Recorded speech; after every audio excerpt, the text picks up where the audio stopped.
Welcome back to another volume of truly disturbing tales from Reddit. Today we're going to be narrating 3 new unsettling stories, taken directly from the platform. I encourage you all to sit back, grab a snack, and enjoy these terrifying personal accounts. Now, without any further delay, let's jump right in.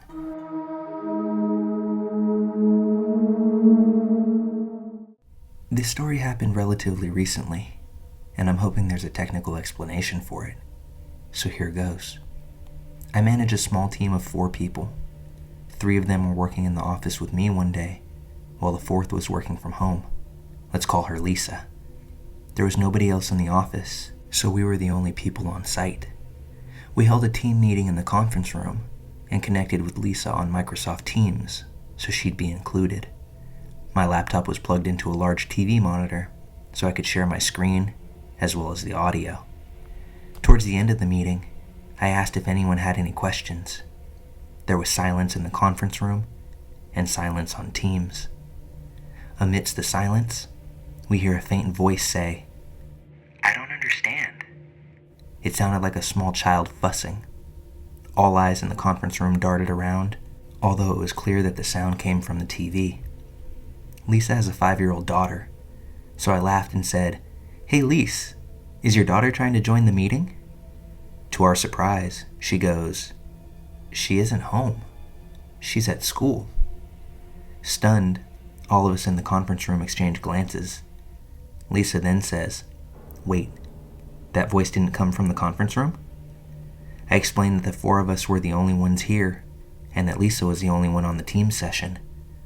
We all agreed on the phrase we heard, and that it sounded like a young, cranky child. Lisa was home alone. The rest of us were all alone in the office. No other devices were connected to the TV, and nobody had any other devices out during the meeting that would explain the voice. There were no other programs open on my or Lisa's laptops during the meeting.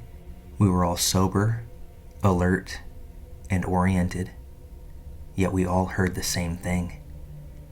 Has anyone else experienced a disembodied voice on a web conference? Maybe hacking or signal interference? Either way, whatever it was creepy as hell to hear in the middle of a workday.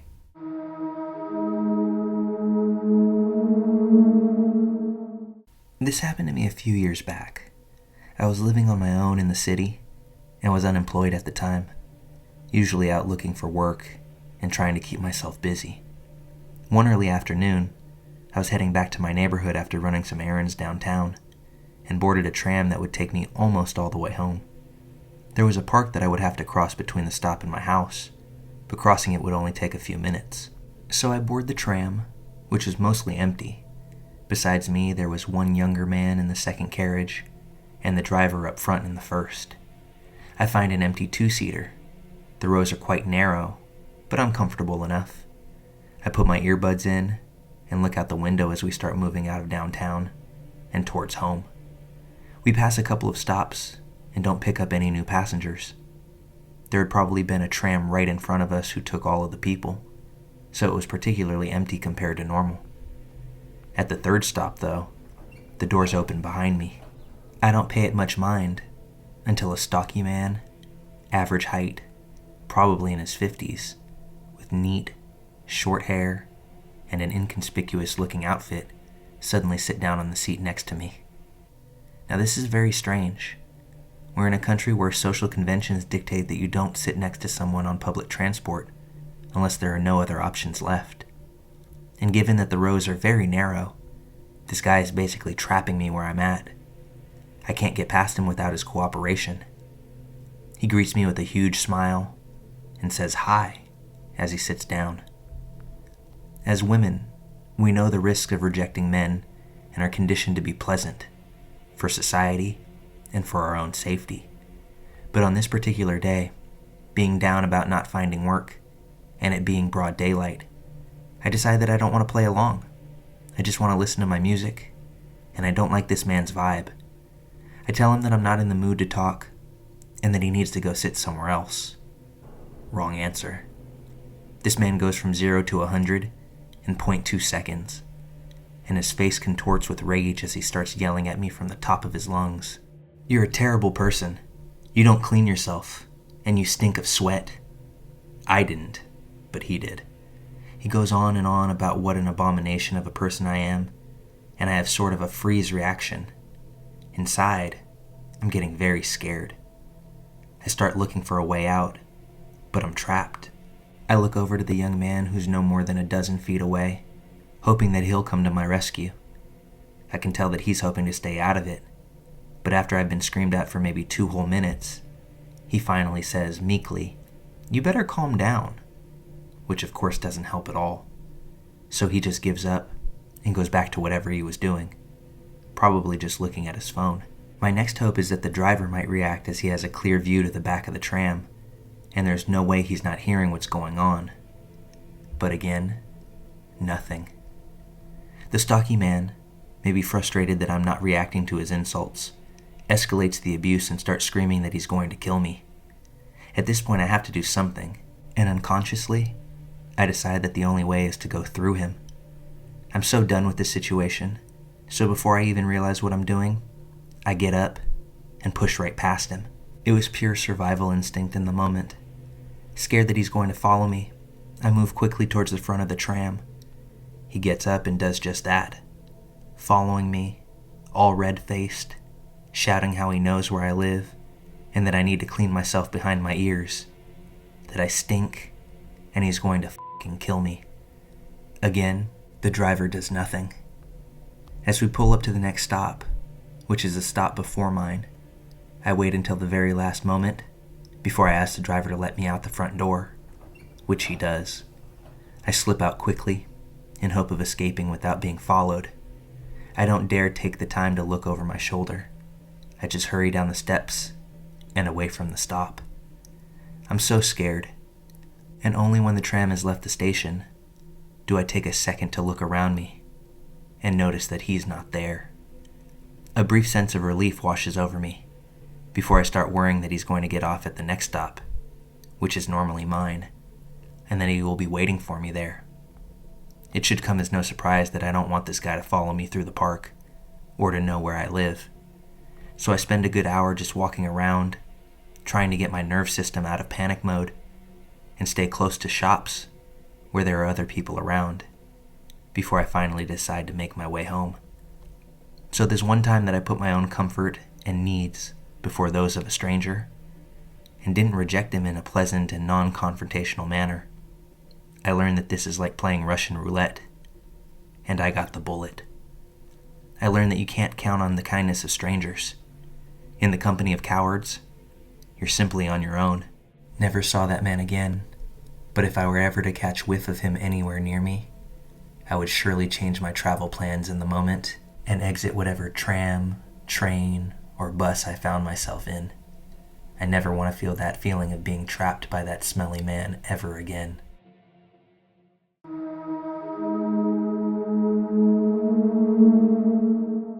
This one time, I was walking home from the train station after I spent the weekend at my aunt's house.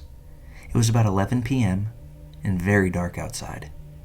When I was almost home, I noticed a guy on crutches in front of me who was walking the same direction and then stopped every couple of meters to turn around and look at me before continuing to walk. Since he was walking with a limp, I quickly passed him. When I did, he stopped walking and grinned at me in a very creepy manner. I kept moving. Since I lived in an apartment over a burger restaurant, for a moment I considered to ask one of the employees to walk with me to my front door, because to get to the entrance of the apartment, you had to walk around the building into a dark court.